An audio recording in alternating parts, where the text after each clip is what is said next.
Selamat datang lagi kalau ada yang baru datang, yang berkunjung. Ko Victor, keluarga, thank you. Biar kita terus ingat kita punya gembala yang baik. Bapak Ibu Saudara sekalian, hari ini tema kita teguh dalam menjalani panggilannya. Diambil dari kisah Abram sebelum jadi Abraham ya.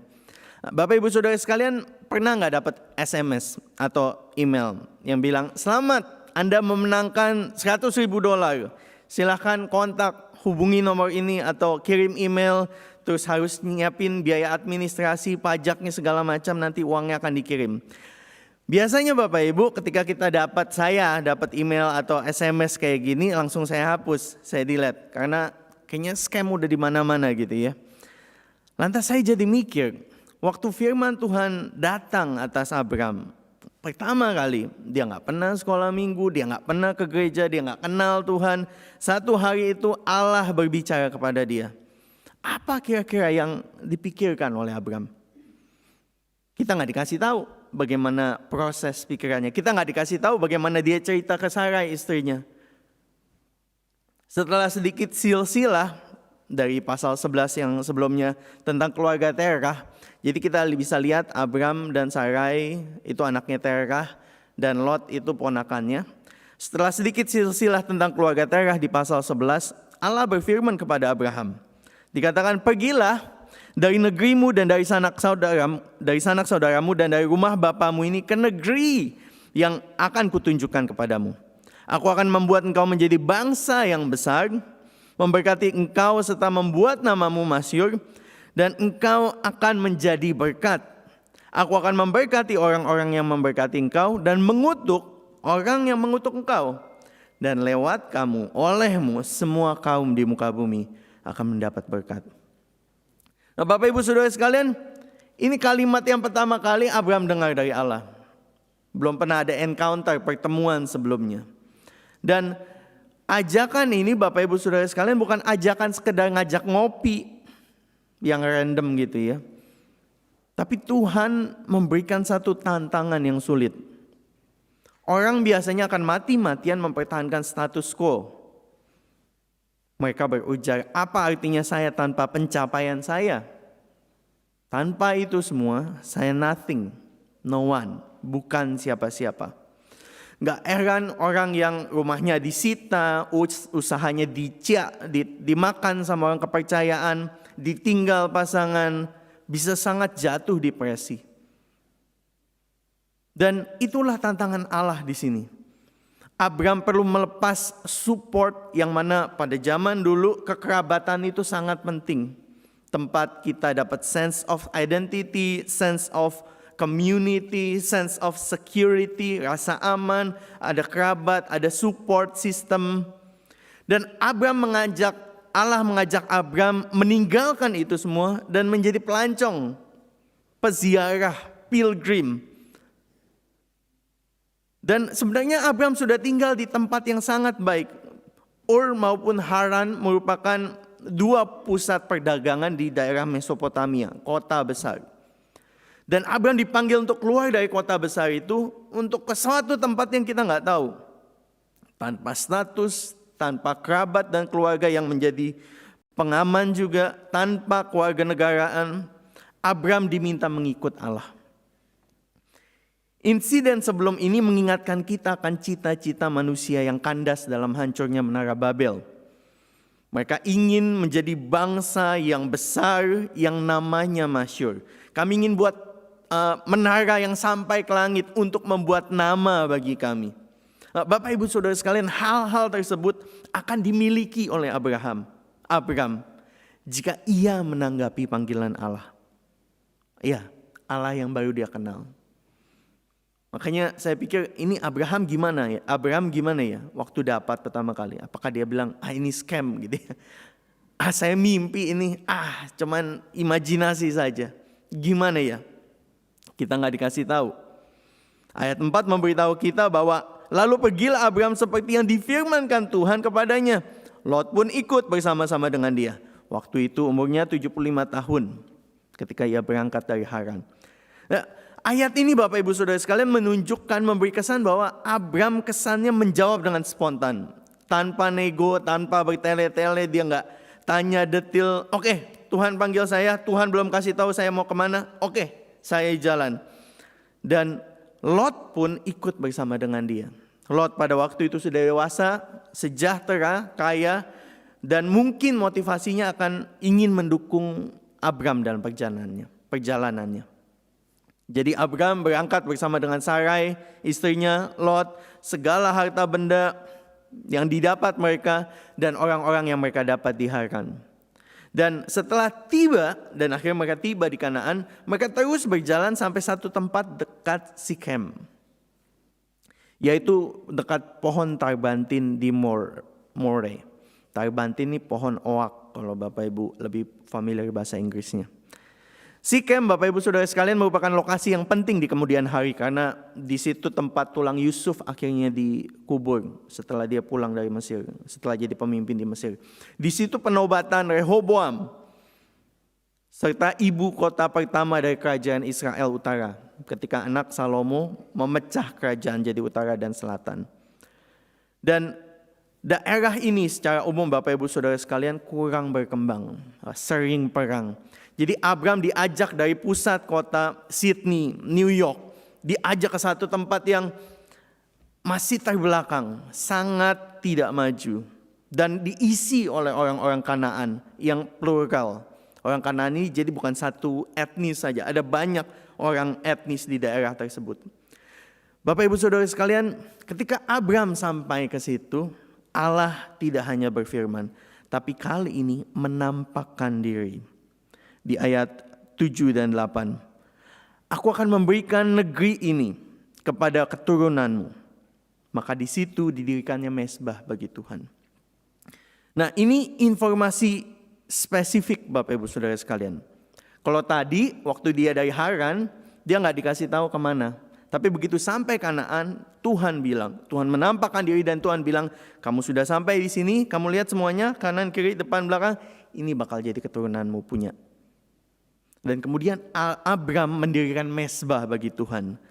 Dan terus dia jalan lagi sampai bikin kemah sebelah barat Betel, sebelah timur Ai. Dia bikin kemah lagi dan ketemu Tuhan dan dia bikin mezbah lagi buat Tuhan dan memanggil nama Tuhan. Terkait pendirian mezbah Bapak Ibu Saudara sekalian, ritual para dewa-dewi kesuburan biasanya dilangsungkan di bawah pohon besar, pagan. Agama mereka biasanya bikin ramalan, bikin ritual di bawah pohon yang besar. Ini pohon tarbantin, pohon oak sebesar itu. Dan mereka mengadakan ritual mereka. Nah, lokasi tersebut Bapak Ibu Saudara sekalian, lewat Abram mendirikan mezbah di dekat pohon itu, Tuhan menguduskan tempat tersebut. Tuhan hadir di situ dan menguduskan tempat tersebut. Dan di sini Abram digambarkan sebagai permulaan, awal mula bagi umat manusia. Kalau kita baca dari ayat 1 sampai ayat 11, manusia demi manusia dipilih, dipakai, diceritakan, tapi gagal. Dan Abram ini nampaknya unik. Karena begitu dipanggil langsung nyaut. Begitu ketemu Tuhan bikin mezbah. Ini praktek yang tidak pernah orang-orang lakukan. Apalagi di zaman Menara Babel. Gak ada yang bikin ini. Tetapi bagi Abram nampaknya ini sesuatu yang natural. Menyembah Tuhan adalah sesuatu yang alami. Sesuatu yang otomatis. Di situ ia memanggil nama Tuhan. Dan di situ dia membakar korban. Mendirikan mezbah. Nah, Bapak Ibu Saudara sekalian, dari bagian pertama ini kita melihat bagaimana iman Abraham. Iman Abram, ia taat mengikuti pimpinan Tuhan. Meskipun dia belum tahu jelas itinerary perjalanannya. Kalau kita mau jalan-jalan biasanya ke satu tempat yang gak gitu familiar, kita bikin. Hari pertama mau kemana, hari kedua nyampe di mana, nginep di mana, hari ketiga. Abram belum tahu sama sekali. Tapi dia percaya sama Tuhan. Meskipun dia belum tahu. Meskipun banyak penghalang. Dia punya istri mandul. Tuhan bilang bakal kasih anak. Karena umurnya udah 75 tahun. Dia tidak lagi muda. Dan kadang-kadang memang langkah yang paling sulit ada langkah yang pertama, bukan? Langkah iman yang paling sulit. Dan tiap-tiap hari kita ada di persimpangan jalan. Harus memilih mau beriman pada Allah pada janji Allah atau dikuasai oleh ketakutan, dikuasai oleh kebimbangan, dan jadinya tidak jelas. Abraham pilih pegang janji Allah. Sekalipun ada hal-hal yang masih buram, masih nggak pasti. Sampai ia bisa injak tanah yang pada akhirnya akan jadi miliknya. Dan ketika dia sampai ke situ, ketika Tuhan bilang ini tanah bakal jadi punya kamu dan keturunanmu, dia pun tidak pakai kekerasan. Abraham percaya sama metode Tuhan, Abraham percaya sama waktu Tuhan. Dia nggak langsung sikat, dia nggak langsung bully. Dan mesbah ini Bapak Ibu Saudara sekalian, kalau astronot pertama kali datang ke bulan dia tancapkan bendera, mesbahnya kurang lebih kayak gitu. Ketika Abraham mendirikan mesbah, seolah-olah Abraham mau bilang ini tanah milik Tuhan, bukan dewa-dewi yang lain. Dan tanah ini nanti akan jadi milik aku, seperti janji Tuhan. Memang Abraham belum mencicipi penggenapan dari janji Allah. Nanti masih generasi kapan lagi akhirnya baru tanah Kanaan jadi bangsa Israel, jadi miliknya. Abraham tidak pernah mencicipinya sampai mati. Namun ini berarti selama Tuhan sendiri yang berjanji, menyatakan kehendaknya, gak ada alasan buat kita bimbang Bapak Ibu. Sekecil apapun kemungkinannya di mata manusia, selama apapun kita harus menunggu, pasti terwujud. Kalau Tuhan yang menjanjikan. Buat kita yang bertanya, apa sih kehendak Tuhan buat saya? Kok kayaknya saya gak dapat arahan Tuhan kayak Abraham. Mungkin Bapak Ibu Saudara sekalian, mungkin dia sudah menyatakannya. Tapi kita enggan, kita menunda-nunda. Dan wujudnya bisa macam-macam. Dan kalau udah ditunda, lama-lama lupa. Salah satu usul Bapak Ibu, kita bisa bikin diary, jurnal. Hari ini dapat apa, Tuhan bicara apa. Dan kalau sudah jadi buku, sudah banyak, kita bisa flashback. Dan kita bisa diingatkan kembali. Apa yang Tuhan mau? Apakah itu tentang persekutuan, penginjilan, tentang memberikan waktu, bergabung dalam kedup. Thomas Kempis bilang begini, ketaatan instan adalah satu-satunya jenis ketaatan. Ketaatan yang ditunda-tunda sebenarnya adalah ketidaktaatan. Siapapun yang berusaha menarik diri dari ketaatan sedang menarik diri dari rahmat Tuhan.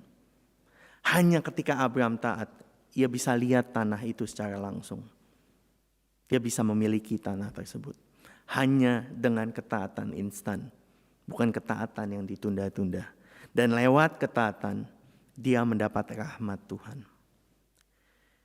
Di sisi lain Bapak Ibu Saudara sekalian, buat kita yang tahu pasti kita sudah yakin Tuhan maunya begini buat hidup saya, kehendak saya. Jangan sampai kita anggap firman Tuhan sebagai lampu hijau untuk mencapai tujuan dengan cara apapun. Apalagi lewat kekerasan atau ketidakadilan dan ketidakbenaran. Kelak Tuhan sendiri yang akan mengosongkan tanah Kanaan.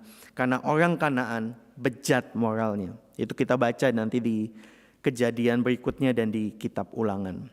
Abraham tidak merebut paksa, dia tidak menekan suku manapun, dia percaya sama waktu Allah. Hakim yang berdaulat. Ia berserah penuh pada Allah yang berhak menghakimi. Sampai situ Bapak Ibu Saudara sekalian kita dapat Abraham kisah yang sangat baik. Dia taat, going well, dan dikatakan di ayat 9, sesudah itu Abraham berangkat dan makin jauh ia berjalan ke tanah Negeb. Tanah Negeb itu di southwest, ya, barat daya. Jadi dia makin ke bawah terus gitu ya, ada garisnya kita bisa lihat sampai mau ke arah Egypt.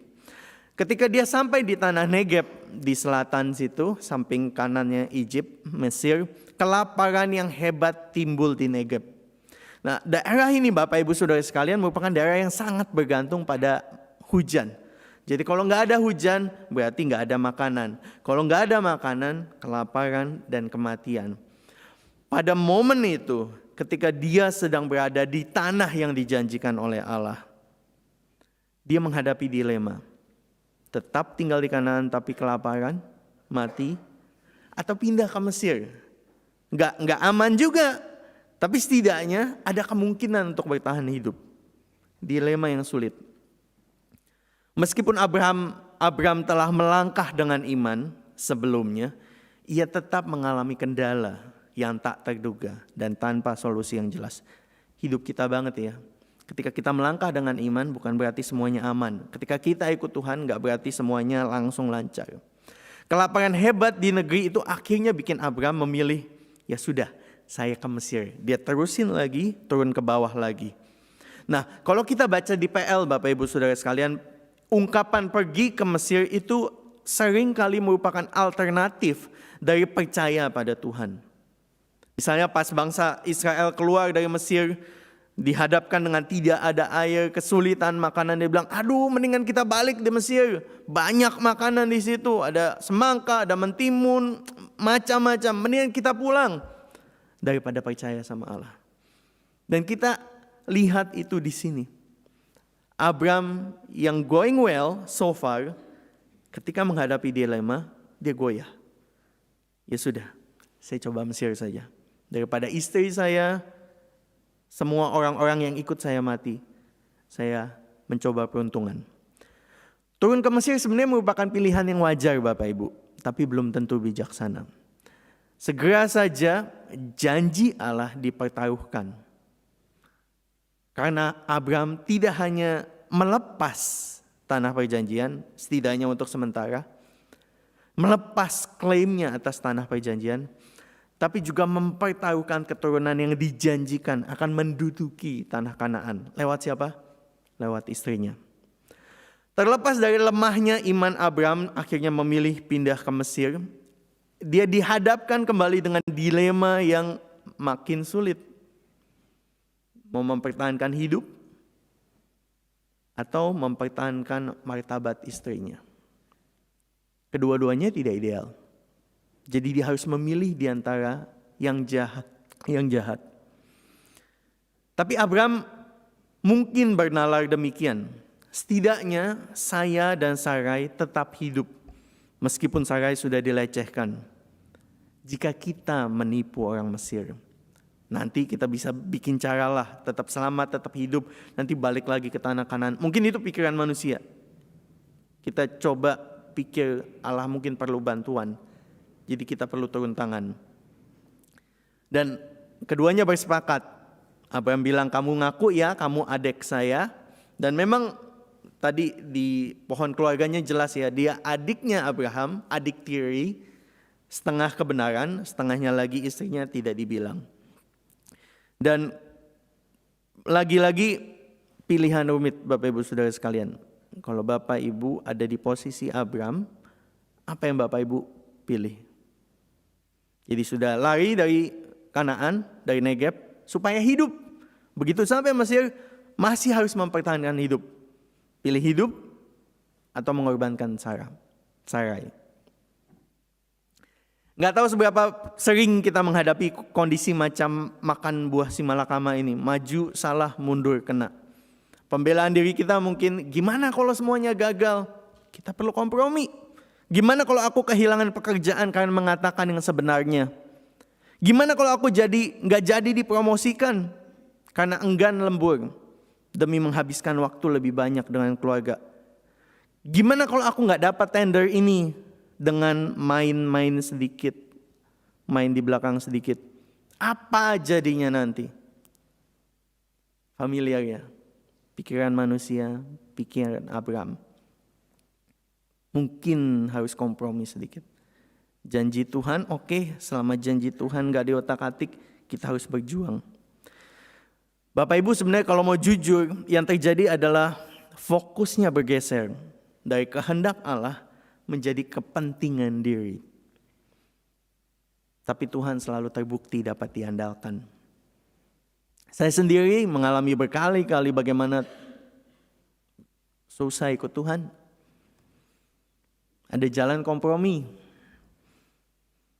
Tapi selama jalan Tuhan jelas, kehendak buat kita dari Tuhan dicatat di Alkitab, gak bertentangan dengan firman Tuhan, saya yakin kalau kita taat, Tuhan buka jalan. Tuhan tidak pernah meninggalkan. Waktu kita lihat nggak ada jalan buntu, tahu-tahu ada aja jalan yang kita nggak pikir. Tuhan yang kerjakan.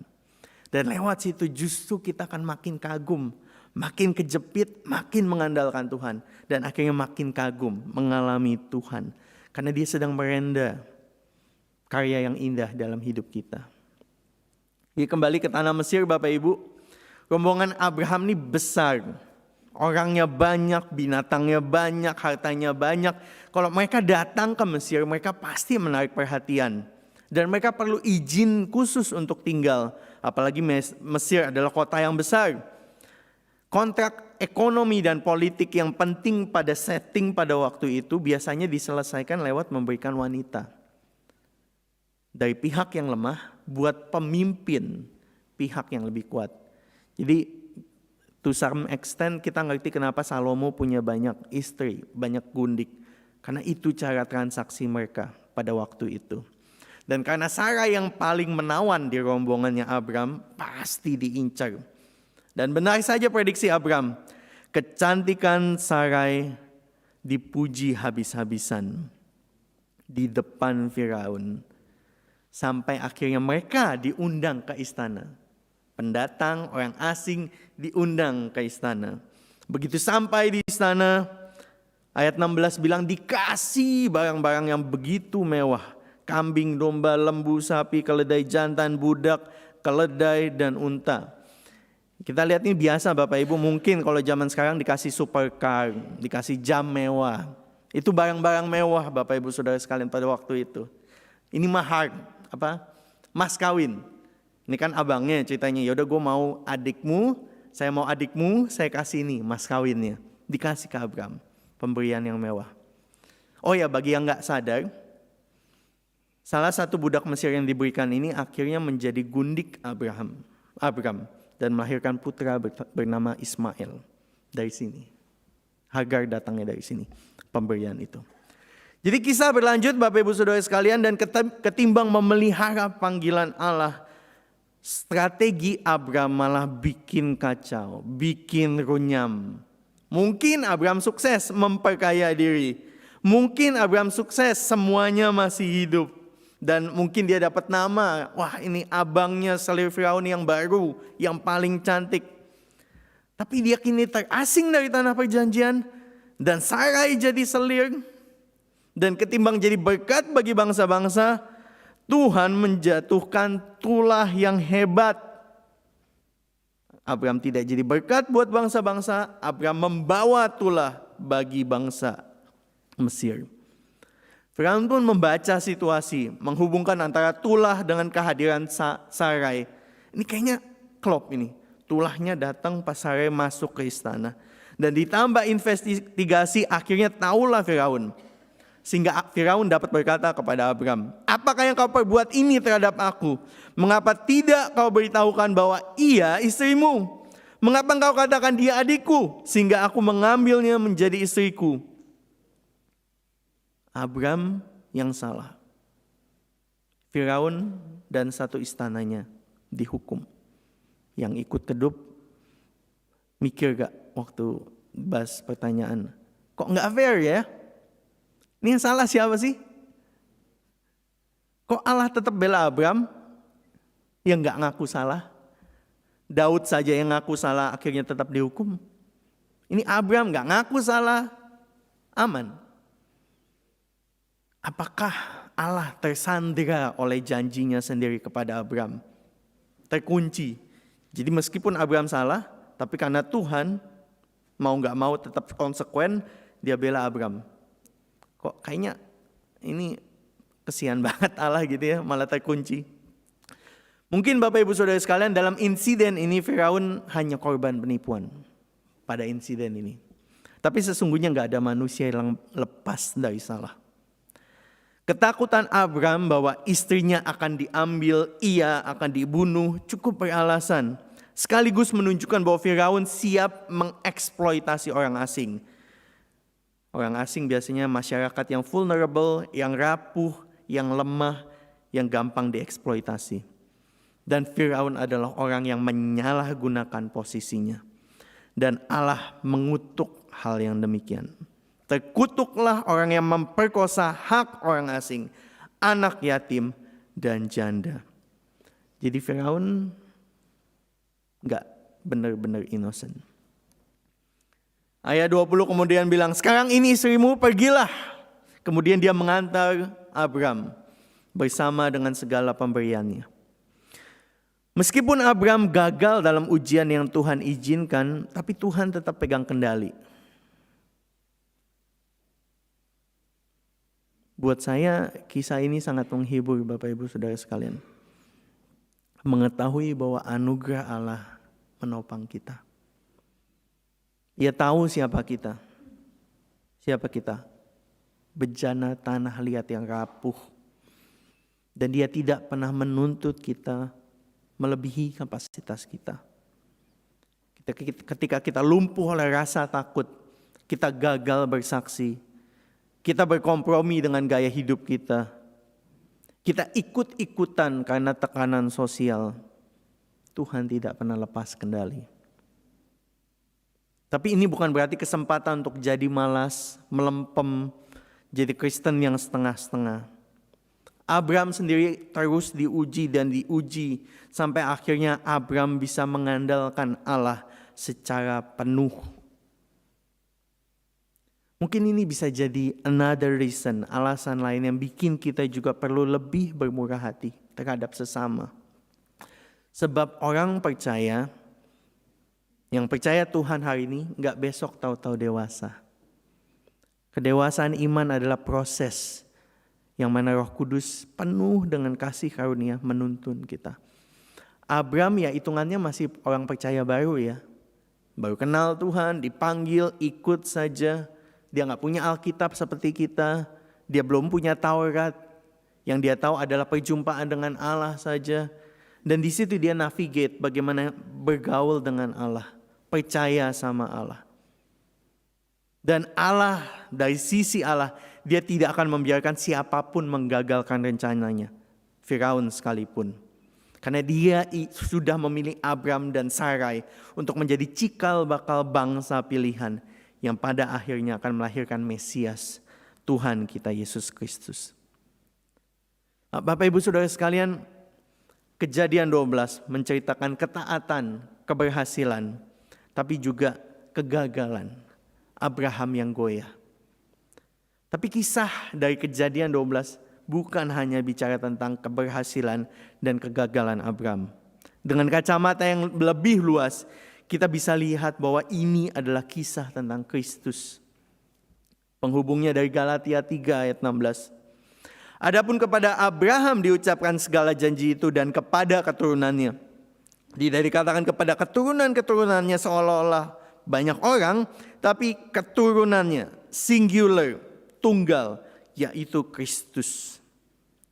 Bapak Ibu Saudara sekalian, kalau Abraham meninggalkan keluarganya karena perintah Tuhan, Kristus meninggalkan surga dan hidup di kota kecil Nazaret, tidak dikenal selama 30 tahun. Filipi 2 ayat 6-7 bilang, walaupun dalam rupa Allah tidak menganggap kesetaraan dengan Allah itu sebagai milik yang harus dipertahankan, melainkan mengosongkan dirinya dan mengambil rupa manusia, seorang hamba. Kepada Abraham diberikan tanah perjanjian dan kepada Kristus diberikan seluruh bumi. Mazmur 2 ayat 8, Allah berkata, mintalah kepadaku, maka bangsa-bangsa akan kuberikan kepadamu menjadi milik pusakamu. Dan ujung bumi menjadi kepunyaanmu. Dikatakan kepada Tuhan Yesus, Sang Anak. Nama Abraham akan masyhur, lewatnya semua bangsa akan mendapat berkat. Yang mengutuk dia akan dikutuk. Nama Yesus lebih lagi, sebab dalam Filipi 2 ayat 10, dalam nama Yesus akan bertekuk lutut segala yang di langit, di bumi, dan di bawah bumi. Dan di dalam Kristus, Bapa akan mengaruniakan segala berkat rohani di dalam surga. Tetapi mereka yang menolak Kristus akan dihardik. Enyahlah engkau dari hadapanku, hai orang-orang terkutuk. Enyahlah ke dalam api yang kekal yang telah tersedia untuk iblis dan para malaikatnya. Dan teladan yang tertinggi yang diberikan Yesus bagi kita adalah ketika kita lihat Abraham berbohong untuk menyelamatkan diri sendiri, Tuhan Yesus taat sempurna, menyatakan kebenaran, meskipun itu harus mengorbankan dirinya, agar kita yang celaka beroleh selamat. Yesus Kristus taat sempurna akan panggilan Allah. Bapak Ibu Saudara sekalian, apakah kita sedang bergumul saat ini? Mungkin Bapak Ibu mulai sesuatu yang baru, yakin ini kehendak Tuhan. Dengan harapan yang tinggi kita masuk, kita confident. Tapi baru saja mulai ada gejala-gejala yang mengkhawatirkan. Makin masuk, makin jelas gak beresnya. Lalu situasinya makin berantak. Dan kita mulai bertanya, ini benar gak sih kehendak Tuhan? Saya ikut Tuhan, kayaknya sih benar Tuhan maunya begini. Tapi kok enggak kayak gini, enggak kayak bayangan saya. Engkau mendapati dirimu bergumul dengan godaan untuk mengabaikan firman Tuhan demi perbekalan Mesir yang tampaknya melimpah. Firman Tuhan hari ini mengingatkan kita untuk tetap berpegang teguh pada janji Tuhan dan kepada Tuhan yang menjanjikannya. Pandanglah Kristus yang bangkit, yang menjamin penggenapan dari setiap janji-janji yang Allah berikan. Ikuti teladannya. Tuhan Yesus berikan teladan. Pertama-tama menderita, lalu kemudian kemuliaan. Seperti yang Yesus ingatkan kepada para murid dan juga kepada kita. Dalam dunia kamu menderita penganiayaan, tetapi kuatkanlah hatimu. Aku telah mengalahkan dunia.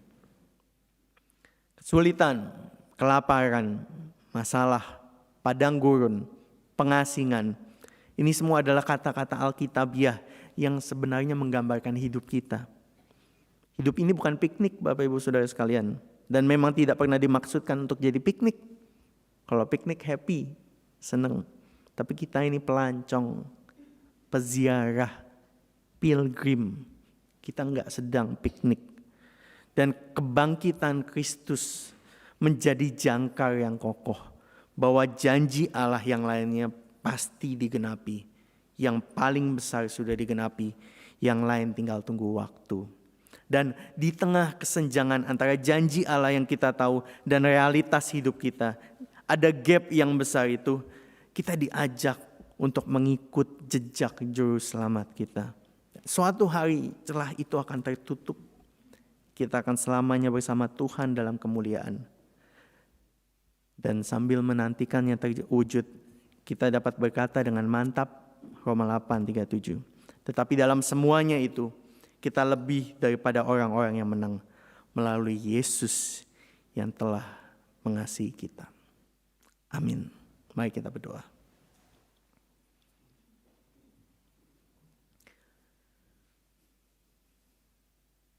Bapa, di tengah dunia yang penuh dengan pergumulan, adalah tidak mudah bagi kami untuk tetap going well, tetap setia, tetap taat, enggak lihat kanan kiri.